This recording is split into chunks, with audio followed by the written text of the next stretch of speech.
नमस्कार, मी आकाश जाधव. संकल्प एज्युकेशनच्या यूट्यूब प्लॅटफॉर्मवर आपल्या सगळ्यांचं खूप खूप स्वागत आहे. ह्या प्लॅटफॉर्मवर आपण जितकं काही करंट रिक्रुटमेंट चालू आहे त्याच्यासोबत सोबत भविष्यामध्ये कोणकोणत्या संधी, सरकारी रोजगाराच्या संधी आपल्याला प्राप्त होऊ शकतात त्याबद्दल सुद्धा वेगवेगळे व्हिडिओ जे ते आपण घेऊन येत असतो. सध्याला संसदेत माझा अंदाज पावसाळी अधिवेशन चालू आहे आणि पावसाळी अधिवेशनामध्ये वेगवेगळे प्रश्न जे ते पडद्यावर येत असतात. ह्या काही कोणतेही राजकीय सभा नाही आहेत की ज्याच्यामध्ये मोठमोठ्या जे आहेत ते प्रॉमिसेस करून टाकले आणि नंतर ते फॉलो करायचे नाही. ह्या सगळ्या गोष्टी ज्या आहेत त्या रेकॉर्डवर येत असतात. तर त्यापैकी एक बातमी रेल्वेच्या एक्झामबद्दलची होती. मला असं वाटलं की ती तुमच्यापर्यंत जे ती शेअर झाली पाहिजे. कारण की रेल्वे म्हणलं की सगळ्यात मोठा क्वांटम जो जागेंचा निघतो तो रेल्वेच्या एक्झाममधून निघतो. रेल्वेच्या एक्झामच्याबद्दल एक मोठं काय म्हणतात त्याला ट्विटर कॅम्पेनसुद्धा जे ते केलं होतं आणि ह्या प्रत्येक गोष्टीची कमी अधिक प्रमाणामध्ये दखल जी आहे ती केंद्र शासन जे आहे ते घेत असतं. तर त्या अनुषंगाने एक 9 जुलैची न्यूज होती. ती न्यूज मी तुमच्यासोबत शेअर करतो.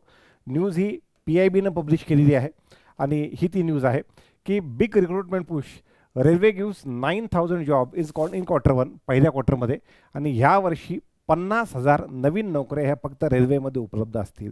ह्या सरकारी नोकऱ्या ह्या कॉन्ट्रॅक्च्युअल नाही आहेत. ह्या 7 CPC मधल्या तुमचं जे सेंट्रल पे कमिशन जे आहे त्या 7 CPC मधल्या नोकऱ्या आहेत. त्यापैकी आता त्यांनी सांगितलेलं आहे की 1,08,000 वेकन्सीज ह्या अनाऊन्स झालेल्या आहेत 2024 पासून ते आतापर्यंत 25 वर्षामध्ये आणि 50,000 अपॉइंटमेंट जे आहेत ते प्लॅन करतात फायनान्शियल इयर 26-27 मध्ये. जी एक्झाम 25-26 मध्ये घेतली त्या 50,000 लोकांची अपॉइंटमेंट फायनान्शियल इयर 26-27 मध्ये होईल.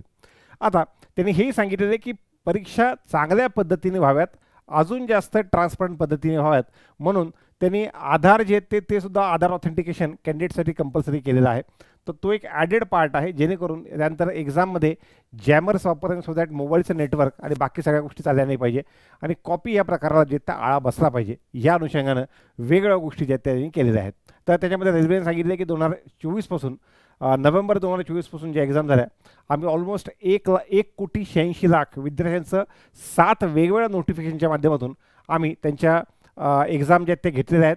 त्यानंतर आम्ही ह्या क्वार्टरमध्ये म्हणजे हा जो पहिला क्वार्टर आहे यामध्ये 9,000 अपॉइंटमेंट आणि ह्या वर्षभरामध्ये 50,000 अपॉइंटमेंट म्हणजे यावर्षी सिलेक्शन करू आणि पुढच्या वर्षी त्यांना अपॉइंटमेंट देऊन टाकू. अशा पद्धतीची ह्या ॲडव्हर्टिजमेंट आहेत. आता याच्यामध्ये अजून डिटेलमध्ये बाकीसुद्धा KYC मध्ये काय काय नवीन चेंजेस आले त्या सगळ्या गोष्टी दिलेल्या आहेत. पण आपल्या महाराष्ट्रासाठी सगळ्यात महत्त्वाची गोष्ट म्हणजे मी खूप दूर जाऊ नका म्हणतोय, मी म्हणतोय महाराष्ट्रामध्येच थांबा आणि तिथे तुम्ही महाराष्ट्रामध्ये वेस्टर्न रेल्वे आहे, सेंट्रल रेल्वे आहे आणि काही भागामध्ये साऊथ सेंट्रल रेल्वेसुद्धा आहे. त्या भागामध्ये असलेले TC बघा, त्या भागामध्ये असलेले रेल्वेचे कर्मचारी बघा. तुम्हाला कमी अधिक प्रमाणात जास्तीत जास्त लोक जे आहेत ते हे जे कर्मचारी वर्ग आहे हा तुम्हाला दुसऱ्या राज्याचा दिसेल. त्या पाठीमागचं सगळ्यात महत्त्वाचं कारण आहे महाराष्ट्रातल्या मुलांची ह्या परीक्षेसाठी अप्लाय करायला असलेले अनास्था. नको वाटतं त्यांना. मुळात हे जॉब 24 कॅरेट सरकारी जॉब आहेत. तर जसं आपण बँक एक्झामला म्हणतो ते PSUचे जॉब आहेत, ते सरकारी नाही, ते पब्लिक सेक्टर अंडरटेकिंग आहेत. ज्या पब्लिक सेक्टर अंडरटेकिंग ह्या केंद्र शासनाच्या अखत्यारीत येतात. तर त्यामुळं ते PSUचे जॉब आहेत, हे सेंट्रल गव्हर्नमेंटचे स्वतःचे जॉब्स आहेत. तर ह्या माध्यमातून वेगवेगळे एक्झाम होत असतात.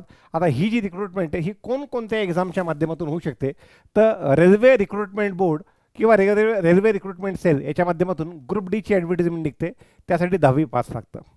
त्यानंतर रेल्वे रिक्रुटमेंट बोर्डमध्ये टेक्निशियन किंवा असिस्टंट लोको पायलटची ॲड येते. त्यासाठी 12वी सायन्स किंवा ITI किंवा डिप्लोमा काही पण चालतो. त्यानंतर railway recruitment board non technical popular category ही अजून एक परीक्षा होते. त्यामध्ये 12वी पास कोणतंही स्ट्रीम चालतं, आर्ट्स, सायन्स, कॉमर्स किंवा एनी ग्रॅज्युएटसुद्धा चालतो. ह्याच्यासुद्धा जागा ज्या आहेत त्या 12वीच्या वेगळ्या आणि ग्रॅज्युएशनवाल्याच्या वेगळ्या ह्या येत असतात.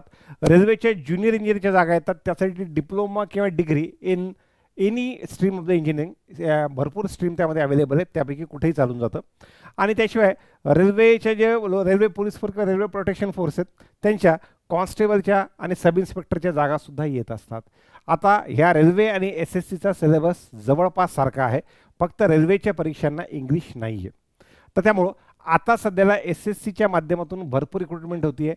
ह्या वर्षी SSCच्या माध्यमातून सिलेक्शन पोस्टची जाहिरात आली, त्यानंतर स्टेनोची जाहिरात आली, SSC CGLची जाहिरात आली. तिघांचे लास्ट डेट संपल्या. आता सध्याला SSC CHSL ज्यासाठी 12वी पास पाहिजे, SSC MTS ज्यासाठी 10वी पास पाहिजे, ह्यांची रिक्रुटमेंट चालू आहे. SSCचा आणि रेल्वेचा सिलेबस ऑलमोस्ट सेम असतो आणि ह्यांची डिफिकल्टी लेवल बँक एक्झामपेक्षा खूप सोपी असते. त्यामुळं ह्या लोकांनी अप्लाय केलं पाहिजे. आणि सोबत जे विद्यार्थी सरळ सेवेची तयारी करतायत अशा विद्यार्थ्यांना जिथं तुम्ही महाराष्ट्राचा इतिहास भूगोल वाचतायत त्या ठिकाणी भारताचा इतिहास भूगोल हा वाला पाठ वाचायचा, याची तयारी करायची आहे. या एक्झामची SSC असो किंवा रेल्वे आपल्या संकल्प एज्युकेशनमध्ये इत्यंभूत तयारी करून घेतली जाते आणि त्यासाठी तुमच्याकडे एक सिंगल पॉईंट ऑफ कॉन्टॅक्ट अर्थात प्रशांत गव्हाणे सर आहेत. या व्हिडिओच्या शेवटी टिकट लाईनमध्ये त्यांचा नंबरसुद्धा दिलेला आहे. या एक्झामबद्दल तुमचे जेही छोटे मोठे डाऊट्स असतील तुम्ही त्यांच्यासोबत ते डिस्कस करू शकता. आणि सोबत तुम्हाला असं वाटते की आजपासून SSC रेल्वेची तयारी स्टार्ट करायची, तर आपली रेल्वेच्या एक्झामसाठीची ऑफलाईन SSCची बॅच अर्थात CGL CHSL MTS सगळ्या एक्झामला लागून जाते, ही सुद्धा आपल्याकडे उपलब्ध आहे. ती छत्रपती संभाजीनगर येथे आहे. ज्या लोकांना ऑनलाईन करायची आहे त्यांना संकल्प 247 ह्या ॲपवर आपली जी बॅच आहे ती सुद्धा उपलब्ध आहे. ह्यासाठीचा फॅकल्टी वर्ग हा बँक एक्झामपेक्षा कम्प्लिटली वेगळा आणि त्याच एक्झाममध्ये पारंगत असलेला आहे. SSC आणि रेल्वेच्या एक्झाममध्ये पारंगत असलेला हाच त्या परीक्षेसाठीचा वर्ग आपल्याकडे आहे.